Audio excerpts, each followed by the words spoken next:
Olá, pessoas! Como vão? Como estão? O livro do qual vou falar hoje é Menino de Engenho, de José Lins do Rego. Um romance memorialista, publicado no ano de 1932. É um dos mais aclamados pela crítica. Ele se passa, é contextualizado na região nordestina canavieira, sobretudo Paraíba e Pernambuco. Ele retrata essa decadência, a decadência do trabalho canavieiro nessa região. Mostra também a transição, ele retrata a transição dos engenhos para as usinas. E ele também é importante porque ele foi custeado pelo próprio autor. Então é uma obra que a princípio precisou desse investimento do próprio autor e se tornou uma das obras mais importantes, uma das obras canônicas da literatura brasileira. José Lins do Rego nasceu em 3 de junho de 1901, na cidade de Pilar, no estado da Paraíba. É um escritor importante, foi um escritor importante porque ele está aí na mesma safra de Graciliano Ramos, de Raquel de Queiroz e de Jorge Amado. É um dos escritores que pertencem a esse chamado romance da geração de 30, né, a prosa regionalista. Justamente porque está ambientado numa região, as marcas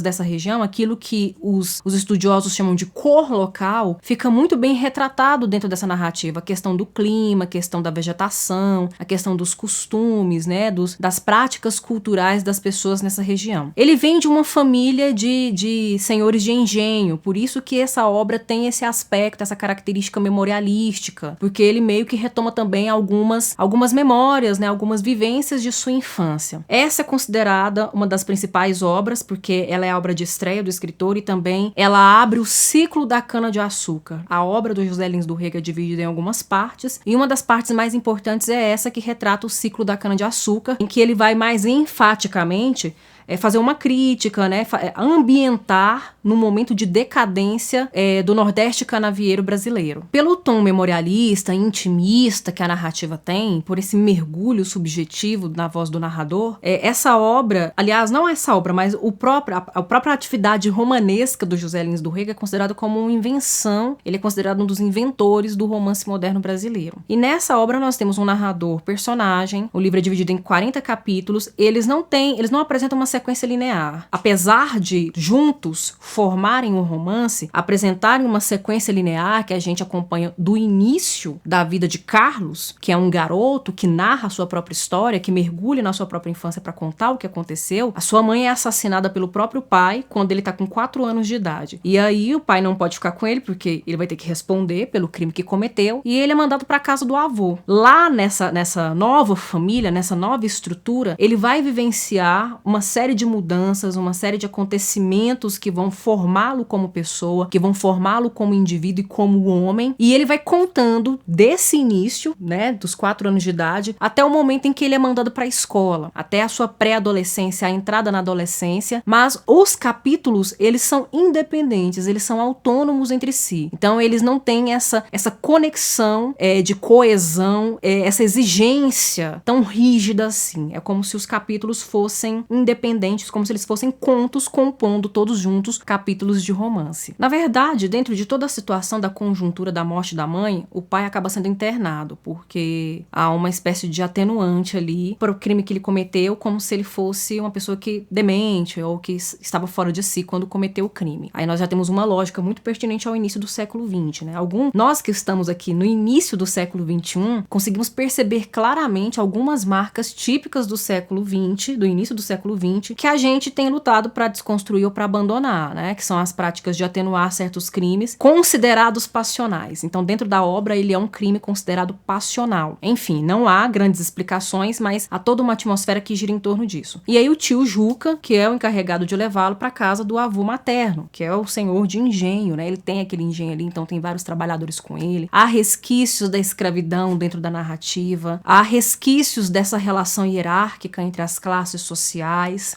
Tudo isso aparece dentro da obra, só que tudo isso aparece permeado, né? Tudo isso aparece permeado por um sentimento nostálgico, por um sentimento de lembrança infantil, de memória infantil. Até porque também há vão aparecer memórias do passado que são muito bonitas, servem como uma espécie mesmo de consolo para esse narrador diante de algumas agruras que ele teve que enfrentar tão cedo, entre os 4 e os 12 anos de idade. verdade, ele viveu ali, numa vida que parecia que não era muito bem a dele, sendo criado por pessoas que não eram seus pais, e isso sempre ficou muito evidente. Haviam ali algumas figuras que moravam dentro daquela casa grande, e as relações construídas com essas pessoas eram muito ambíguas. Algumas pessoas representavam sentimentos negativos, outras pessoas representavam sentimentos mais favoráveis, mais leves, menos angustiantes. Como é o caso, por exemplo, da tia Sinhazinha, que era má, pelo menos na narração, né, ele a coloca como má, gostava de bater nele, não sentia pena, não conseguia ter compaixão pelo fato dele tão jovem perder a mãe e o pai ao mesmo tempo. Mas por outro lado, da tia Maria, que era muito boa, era muito generosa. Essas personagens vão aparecendo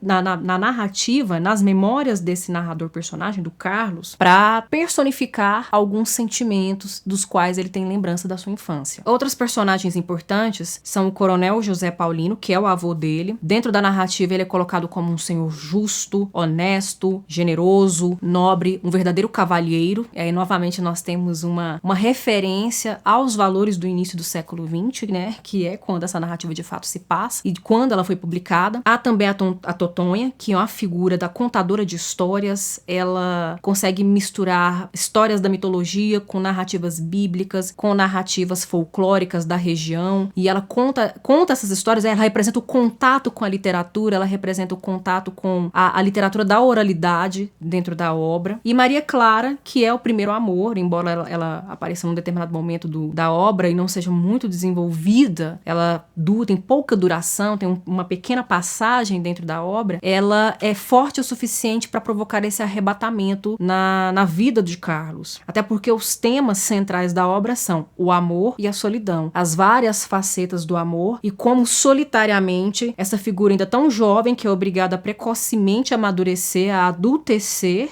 enfrenta, então, caminhando juntos esses dois temas centrais, o amor e a solidão. Além disso, nós temos um tema importante para esse cenário também, sobretudo na figura do menino, que é o tema da iniciação sexual, como um rito de passagem mesmo, como ele vai descobrindo o sexo, como ele descobre o erotismo. Então ele não descobre apenas o amor, mas ele descobre também essas outras faces do amor, e de certa forma, a liberdade que ele tinha num primeiro momento se transforma de fato mesmo numa libertinagem. Ele chega muito precocemente a enfrentar doenças sexualmente transmissíveis, né? Ele passa por DSTs justamente por essa libertinagem, por essa falta de prudência, talvez, de um certo cuidado com a própria saúde, mediante essas experiências. Outro tema também importante é essa figura da casa grande senzala que aparece dentro da obra. Os negros, quando não são tratados como animais domésticos, os negros escravizados, quando não são tratados como animais domésticos, quando eles são dóceis, são tratados como animais de estimação, né, animais domados, ou eles são severamente castigados quando apresentam algum ato de rebeldia, algum ato de insubordinação. E há um determinado momento que o próprio Carlos, o narrador, a criança, fala que não sentiu pena, não sentiu piedade, compaixão daquele escravo fugido que estava sendo castigado, porque dentro daquela lógica narrativa, ele estava dando motivos para tal. Já esses negros, que eram considerados animais domésticos, não tinham um tratamento muito melhor do que aqueles que eram considerados insubordinados, eles tinham uma gratidão e um respeito até excessivo pela figura do Coronel José Paulino. O que, de certo modo, fica evidente, principalmente quando a gente faz uma leitura de quase 100 anos depois, dentro da lógica da escravidão brasileira, né, das críticas que já foram feitas, tanto da perspectiva histórica quanto da perspectiva literária, há essa relação paternalista e autoritária, né? Quando o José Paulino não é autoritário com aqueles que tem que castigar, ele tem essa postura paternalista, às vezes até populista, demagoga, com aqueles que ele considera aceitáveis dentro daquele comportamento. E como eu também tinha mencionado anteriormente, é uma obra que pertence a essa segunda geração, segunda fase modernista, como alguns livros didáticos trazem, pertence a esse romance de 30, alguns estudiosos chamam de prosa regionalista ou neo-regionalista, justamente por trazer essas marcas locais, essa cor local muito evidente da região em que se passa, e isso ficou evidente também em romances como de Graciliano, de Raquel de Queiroz, do Jorge Amado, mas também outra marca, outra característica importante desse momento da literatura brasileira é a crítica social, é trazer as figuras socialmente desfavorecidas, marginalizadas, mostrar as assimetrias sociais, e mesmo que a gente perceba que há um certo apego, uma certa nostalgia do memorialismo, da lembrança que a criança, que o jovem Carlos tem tem da sua infância, né, que o narrador Carlos tem da sua infância, por outro lado, é possível perceber essas marcas da escravidão, as marcas da decadência, da ruína econômica, né, da mudança que está acontecendo e quais foram as consequências dessa transição dos engenhos para as usinas, e provavelmente alguns senhores de engenho se prejudicaram, né, não foram muito bem favorecidos com essa transição, e ele traz tudo isso dentro da sua obra. Finalmente, outro ponto importante, outra característica importante também da prosa de 30 e que a gente percebe muito fortemente em Menino de Engenho, de José Lins do Rego, é a linguagem, que é muito coloquial, é uma linguagem também que aponta para uma simplicidade local, para costumes, para práticas culturais de um determinado povo que vive no interior de uma região do país, mas ao mesmo tempo é muito poética. É um texto todo em prosa, mas que poderia ser facilmente versificado justamente pelo lirismo, pelo mergulho na subjetividade, pela manifestação muito clara das lembranças, das emoções, de alguns traumas e de alguns afetos desse personagem, desse narrador-personagem dentro da narrativa. Bem, gente, eu espero que vocês tenham gostado de um pouco dessa fala sobre Menino de Engenho, uma das obras mais importantes da literatura brasileira, de um dos escritores também mais lembrados, mais celebrados dentro da nossa literatura. Eu vou ficando por aqui, até a próxima.